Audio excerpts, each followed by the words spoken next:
আরও বিপাকে চিকিৎসক শান্তনু সেন। লেটার হেডে স্বীকৃতিহীন ডিগ্রির উল্লেখ, আর তা নিয়েই তদন্তের নির্দেশ মেডিকেল কাউন্সিলরের। শান্তনু সেনের ডিগ্রি কি স্বীকৃতিহীন, সে নিয়েই প্রশ্ন উঠছে। অভিযোগের ভিত্তিতে তদন্তে মেডিকেল কাউন্সিলের এথিক্যাল কমিটির সামনে হাজিরার নির্দেশ দেওয়া হয়েছে চিকিৎসক শান্তনু সেনকে। 21শে মে শান্তনুকে হাজিরার নির্দেশ মেডিকেল কাউন্সিলের। অয়ন শর্মা আমাদের প্রতিনিধি রয়েছেন আমাদের সঙ্গে। অয়ন, মেডিকেল কাউন্সিল হাজির হতে বলেছে শান্তনু সেনকে, ঠিক কি বলা হচ্ছে এখনো পর্যন্ত?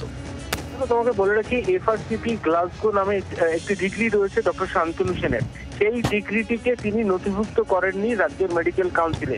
এর আগেও তাকে নোটিশ করা হয়েছিল, কিন্তু এবার একেবারে স্বতঃপ্রণোদিত ভাবে তদন্ত শুরু করলো রাজ্যের মেডিকেল কাউন্সিল।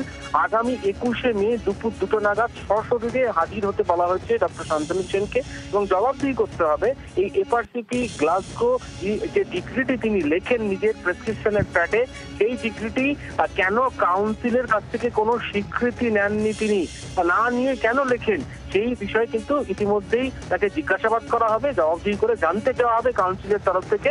এবং সেই কারণের জন্যই আগামী 21শে মে দুপুর 2টো নাগাদ তাকে তলব করে জিজ্ঞাসাবাদ করা হবে কাউন্সিলের তরফ থেকে। এথিক্যাল কমিটি তাকে জিজ্ঞাসাবাদ করবে। শুভদিন। ধন্যবাদ আমাদের সঙ্গে টেলিফোন লাইনে থাকার জন্য।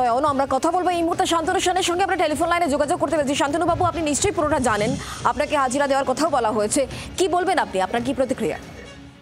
ব্যক্তিগত প্রতিহিংসা, পরায়ণতা এবং হিংসা, এগুলোর তো কোনো ওষুধ হয় না। 2012 সাল থেকে প্রায় 13 বছর আমি ওয়েস্ট বেঙ্গল মেডিকেল কাউন্সিলে প্রথমে নির্বাচিত সদস্য হিসাবে এবং পরবর্তী ক্ষেত্রে মাননীয় শ্রদ্ধেয় মুখ্যমন্ত্রী প্রেরিত গভর্নমেন্ট নমিনি হিসাবে কাজ করেছি। ওয়েস্ট বেঙ্গল মেডিকেল কাউন্সিলের প্রত্যেকটা নিয়ম কানুন আমার নখদর্পণ। বেঙ্গল মেডিকেল অ্যাক্ট 1914 অনুযায়ী ওয়েস্ট বেঙ্গল মেডিকেল কাউন্সিল চলে। ওয়েস্ট বেঙ্গল মেডিকেল কাউন্সিলের এই অ্যাক্টে কোথাও লেখা নেই যে অ্যাডিশনাল কোয়ালিফিকেশন আপনি যদি এনরোল না করেন তাহলে সেটা ব্রিচ অফ এথিক্স এর শামিল। আজকে আমার কলকাতা ইউনিভার্সিটি থেকে রেডিওলজিতে যে পোস্ট গ্রাজুয়েট করার যে আমার কোয়ালিফিকেশন এমবিবিএস এর পরে, সেটা ইতিমধ্যে এনরোল করা আছে। তারপরেও এফআরসিপি গ্লাসগো করার পর আমি রিপিটেডলি মেডিকেল কাউন্সিলকে আমি অ্যাপ্লিকেশন দিয়েছি যে আমার এটাকে এনরোল করে দেওয়া হোক। সমস্ত ডকুমেন্ট দিয়েছি, এমনকি তার জন্য যে রিকুইজিট 10,000 টাকা ফিস চাওয়া হয়েছিল, সেই 10,000 টাকা ফিস পর্যন্ত আমি দিয়েছি।